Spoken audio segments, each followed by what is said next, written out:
Hi, everybody. Welcome to English Digest. I'm Stephanie. I am Tom, and I'm thinking about starting a career as an astronaut. You get to float up in space, you get to see the stars up close, and you get to run into aliens every day, and they can teach you all about advanced science and stuff like that. But, of course, it's probably too late for me. If you want to be an astronaut, you probably have to make that decision when you're less than 1 year old, because it takes a lot of work and a lot of patience to become an astronaut. But we're asking the question today, what being an astronaut does to the body. Well, that's not actually a question. It's actually a statement. We're talking about what happens to your body if you are an astronaut. Yeah, you're up there in outer space, and there's no gravity like we have here on Earth. So your body reacts to that space a little differently. We're going to talk about what it does to the body. Just in case some of our listeners out there are thinking about a career as an astronaut, get ready. We're going to talk about it. Okay, so let's do it. Let's read the entire contents of our lesson now one time.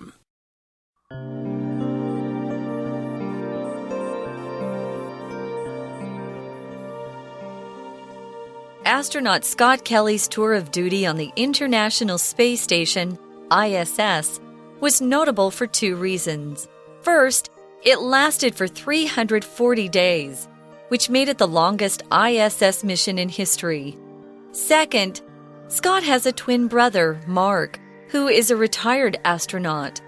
The fact that the Kellys are identical twins and therefore have the same DNA means the physical changes scientists found between them can be analyzed on a genetic level. Thus, the mission gave scientists the perfect opportunity to examine the effects of extended space travel. One thing that was immediately apparent was the difference in appearance between the Kelly brothers. Scott's muscle structure had altered due to the zero-gravity conditions on the ISS. Our muscles are used to working against our own body weight, but this is not the case in zero gravity. In this condition, our muscles and bones get smaller. When astronauts return from missions, they can't walk by themselves at first and need to recover their strength.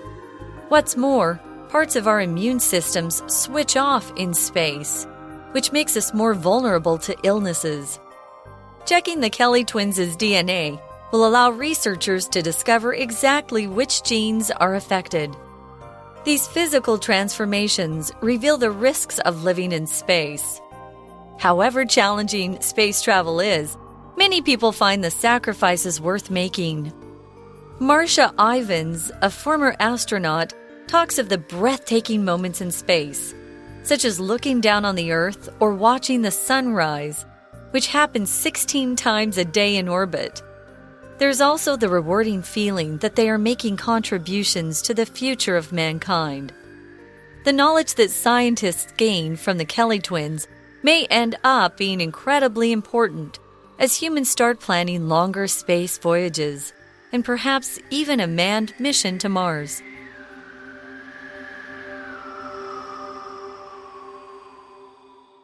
Okay, today we're talking about what being an astronaut does to the body. Now, notice here the title begins with the word what, but that does not mean that this is a question, okay? What being an astronaut does to the body. We're talking about what sort of things will happen to the body if you are an astronaut? Or in other words, if you are an astronaut, what will happen to you? And this is the answer to this question. An astronaut, of course, is a person who goes up into space.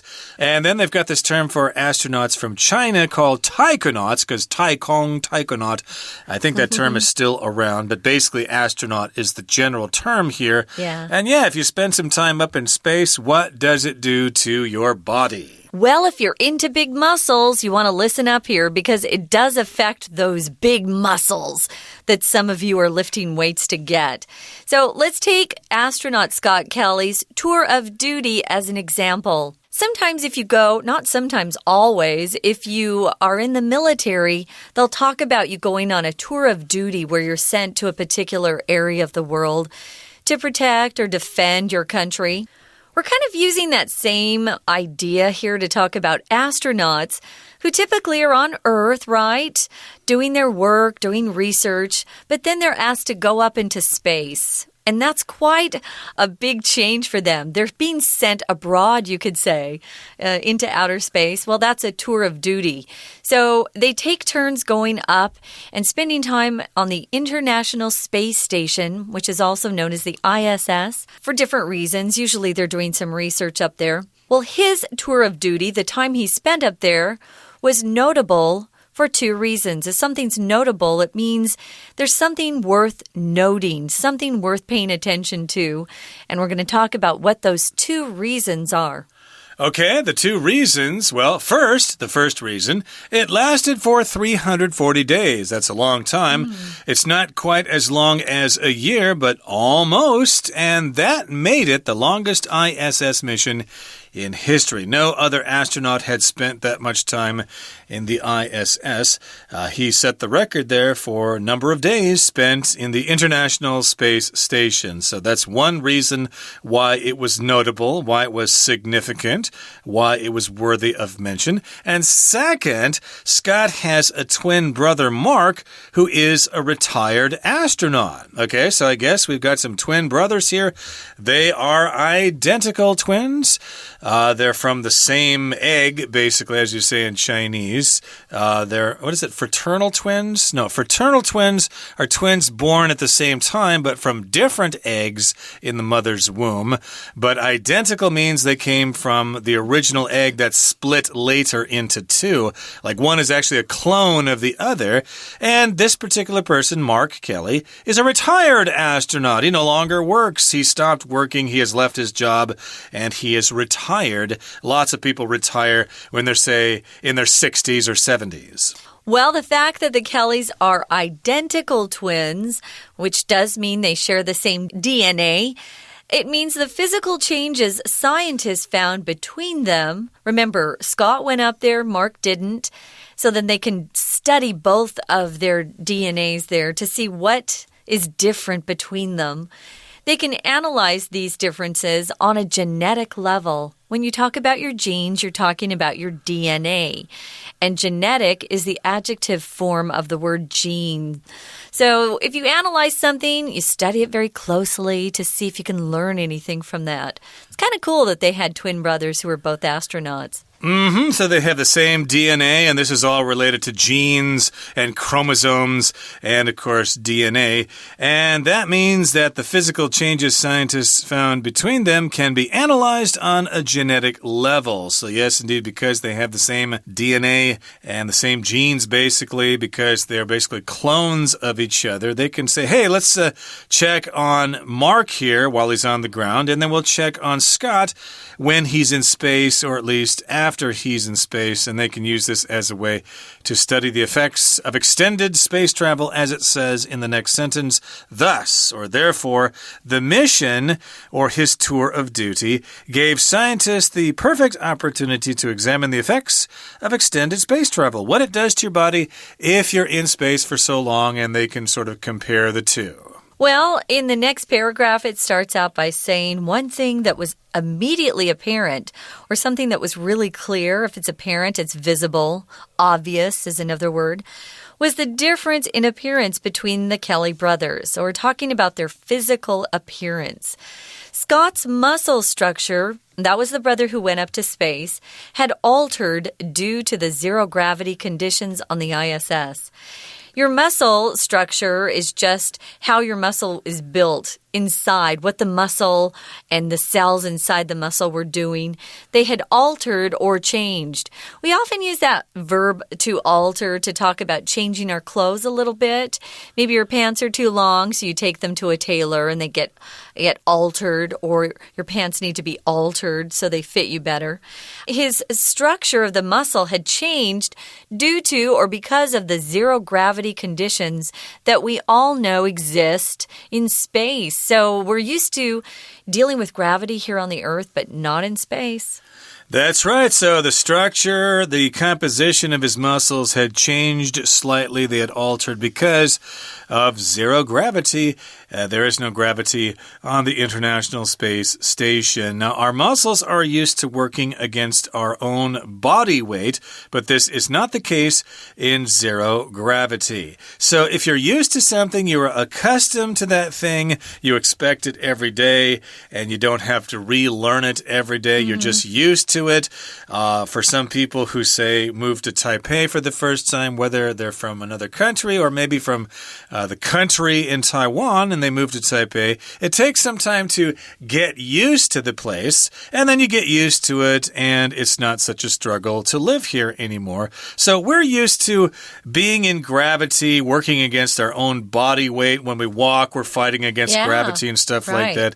But this is not the case if you're in space in zero gravity. No, it's completely different. So in this condition, with zero gravity, our muscles and bones get smaller. I did read a couple of months ago that just walking or doing weight-bearing exercise, which means you're actually either running, not swimming, that's not weight-bearing, but where you're working against gravity, it helps your bones. Because as you get older, your bones become smaller, weaker. Ooh, you don't want that. So because they didn't have any gravity, their bones were affected too, and they got smaller. So when astronauts return from missions, they can't walk by themselves at first. It's like perhaps they've been in a hospital bed for a while. Sometimes when patients, not sometimes, always, when patients are in the hospital for, say, 3 or 4 weeks, their muscles get weak, and they can't walk very well either. So you need gravity and that constant movement to keep your muscles and bones in good shape. So when astronauts first return, they need to recover their strength before they can really walk by themselves well. If you recover something, you regain something that you've lost. Maybe you've been sick for a while, you lost your good health. And if you recover from an illness, it means you have your good health back again. And you often might wish someone a speedy recovery after they get sick or have some kind of accident. Okay, so yes, indeed, it takes some time to get your strength back, to recover your strength. And we're going to continue our lesson in just a couple of seconds. Let's take a break now and listen to our Chinese teacher. Hello everyone, my name is Tina. 我们今天要看的呢是担任太空人，他其实也是有职业病的。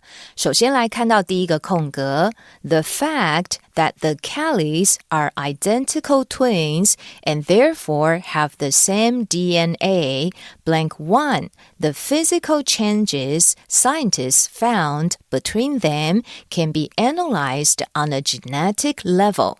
这个句子很长，要考同学们对于句型概念的了解。首先 the fact 后面的 that 要开始括号，括到 DNA， 这里是一个名词的子句，用来说明 the fact这个事实的内容。事实的内容呢，就是这一对双胞胎呢，由于他们是 identical twins 同卵双胞胎，因此拥有一样的 DNA， 而这样的事实，那么主词搭配的第三人称单数现在式当然是动词要加上 s， 所以第一题的标准答案就选择 C means。 这个事实代表着就是呢，如果科学家可以观察他们之间的生理变化，也许就能够从基因的层面来做一些相关数据的分析。第二个空格的句子写着Thus, the mission gave scientists the perfect opportunity to blank 2 the effects of extended space travel.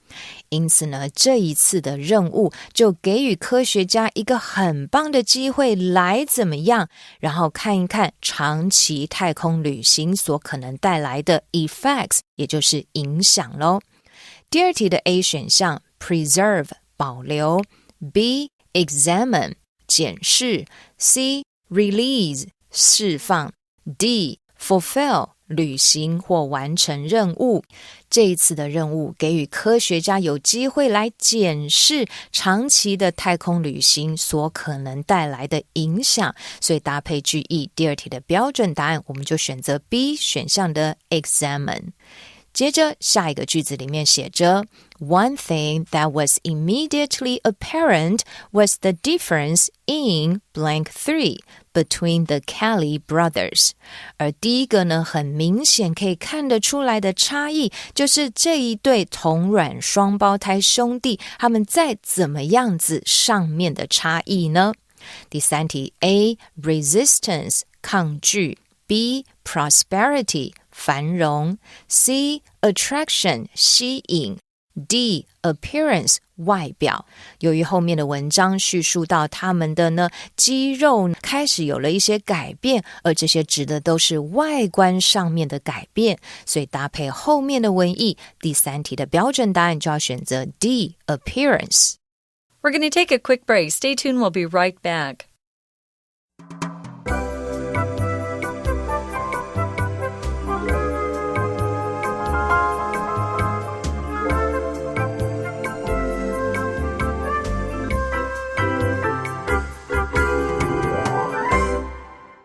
Let us resume our lesson for today. Again, we're talking about what being an astronaut does to your body. We're comparing the conditions of these two twins here, Scott Kelly and his twin brother, Mark.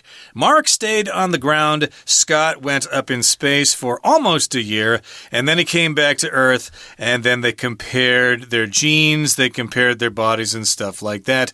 Of course, being in zero gravity will alter your muscle structure. Okay, so again, his muscle structure had altered. That would be Scott again after he came back. And our muscles are used to weight-bearing exercises. We're used to working against our own body weight. And again, when astronauts return, they need to recover or get their strength back. So I guess they need some kind of rehabilitation or something like that, do some exercises, and learn to walk again. What's more, no, that's not a question. What's more just means in addition, also. What's more, parts of our immune systems switch off in space, which makes us more vulnerable to illnesses. Now, that does not sound good, but I guess they need to be very sterile there up in space. They can't let any diseases up there. If they get sick, there's no doctor up there, and they are doomed. So the part of your body that protects against infectious diseases, that is your immune system. Or I guess different parts of it could be called your immune systems. I guess parts of them, certain areas of the immune system, well, they're not being used because there aren't those germs up there, so they just kind of switch off. They don't want to waste the energy to switch off. You could also say to turn off. They just no longer work for that time. That's right, which then makes you very vulnerable to illnesses. If you're vulnerable, it kind of means you're weak, or it's easy to attack you. We often talk about children and seniors being vulnerable. We need to protect them. Well, checking the Kelly twins' DNA will then allow researchers, these scientists, to discover exactly which genes are affected. Our DNA is composed of genes. Our genes are the things we get from our parents that are transferred from our parents to us, and it gives us some of the characteristics that we have, whether you have black hair or blue eyes, or if you're tall or short, we get those genes from our folks, our parents. Now, these physical transformations reveal the risks of living in space. So they're actually going to see what is transformed when an astronaut spends some time in space. Transformation is a process of changing completely. So what transforms? Oh, those toys called the Transformers. Transformation is the noun form of the verb to transform or to change completely. That's right, and the noun is transformation, to undergo some kind of transformation, and these transformations will reveal the risks of living in space. To reveal means to show something that was previously hidden, to reveal the truth, for example. The truth is finally out in the open. Now, moving on to the next paragraph, it says, however challenging space travel is, many people find the sacrifices worth making. So here, however, no matter how challenging space travel is, even though space traveling is challenging, still many people want to go. Those sacrifices are worth making. I don't care if I am going to be really weak, if I'm going to have my muscle structure altered, if my immune system is going to switch off and I'll be vulnerable to diseases. Those sacrifices are worth it because I could be one of the first people to step on the surface of Mars or something, and everybody will remember me. Sacrifice, of course, is something that you give up in order to achieve something else, usually. Something better, hopefully. Or maybe you make a sacrifice as a parent. You give up some of your time so you can be there with your kids and support them. Marsha Ivins, let's talk about her. She's a former astronaut. Anytime you use this word former, it means some sort of position they used to have in the past, but they are no longer that right now. So she used to be an astronaut. She's no longer an astronaut. She talks of the quotation marks, breathtaking moments. These are her exact words, breathtaking moments that they get to experience when they're in space. And then we talk about what those moments are, looking down on the Earth, or watching the sunrise that they can see 16 times a day when they're orbiting the Earth, which is kind of cool. Breathtaking means so wonderful that it takes your breath away. Indeed. So these are some of the things that make it worth it, okay? You can have those breathtaking moments. You can look down on the Earth. Oh, there's Madagascar. Oh, check over there. There's Taiwan. Oh, take a look. There's a thunderstorm going on over there. I can see the lightning. Oh, there are the northern lights. These are all breathtaking moments. They can also watch that sunrise, as you said. They're orbiting the Earth at a high speed so they can see the sunrise 16 times during a day, or at least during an orbit. An orbit, of course, is when you go around an object in space. Orbit can be both a noun and a verb. So if you're in orbit, that's referring to the time that you are circling the Earth. We could say the moon is in orbit around the Earth. The Earth orbits the sun. And I guess the sun orbits the center of the Milky Way galaxy. But again, this happens when you're in space. These are some of the sacrifices. Well, no, these aren't the sacrifices. These are the benefits. No, those are the benefits, yeah. These are what you get after you sacrifice other things like your muscle structure. Yeah, we often use sacrifice to talk about giving something up for something better. For example, maybe you sacrifice the opportunity to eat chocolate cake, but you're hoping it will help you be healthier in the future. So they do have to sacrifice, but wow, they get some cool moments in space. There's also that rewarding feeling that they are making contributions to the future of mankind. Every time astronauts go up into space, they're busy doing a lot of experiments. They're doing research up there, and they're discovering things that we would never know if they weren't willing to go up into space for us. So we have had a lot of really wonderful discoveries made because of the research they're doing. So they're making contributions to all of us, to all of mankind. If something's rewarding, it gives you satisfaction. It's very gratifying. So there's some great things about it, too. Yes, some people may like teaching because they think it's rewarding. They feel like they're contributing to the future of society. Although a lot of teachers say, no, it's not worth it. Kids don't listen anymore. The pay is really low. People don't respect teachers anymore. But that's just a couple of people's opinion. I'm sure a lot of people still find the profession of teaching very rewarding. And they feel rewarding because, or they feel rewarded, or the job is rewarding because they're making contributions to the future of humankind. And the knowledge that scientists gain from the Kelly twins may end up being incredibly important as humans start planning longer space voyages and perhaps even a manned mission to Mars. So they're learning from the Kelly twins the differences between being in space for a long time and staying on Earth. And with the things they discover, they can make some plans and preparations, maybe make some kinds of medicine or figure out some ways for them to exercise while they're in space or something like that. Because it's going to take a long time to get to Mars. It might take a year or several months. And then, of course, they got to get back again. No, I think it takes longer than that. I think it takes several years. Oh, that long? I don't know. I've read, yeah. I think the Viking ships took a year to get there, but if these are manned missions, yeah, it might take longer because it's heavier or something. Talk about a sacrifice going to Mars. Yeah. Yeah, so they could end up being incredibly important, some of these research discoveries they come up with. Hopefully so. Incredibly just means to a really great degree. Extremely, you could use that word, or unusually important. Because humans are going to start planning these longer space voyages. We often use that word voyage when we're talking about a trip through space or maybe just a very long journey by sea. That's right. And we've got manned missions to Mars. Now we've got the rovers there and other crafts, but they aren't manned. There are not people in those space missions. This will be a manned mission to Mars, and the Chinese want to go there too, I guess. So everybody's racing to get to Mars first. We'll see who gets there in the future. But for right now, we're going to stop talking and listen to our Chinese teacher. 接着我们来看到第4个空格的句子，写着 What's more, parts of our immune systems switch off in space, which makes us more blank for to illnesses. 你大概没有想到，在这个太空当中呢，我们的免疫系统会整个关掉，而这样子的状态就造成我们对于疾病是怎么样的。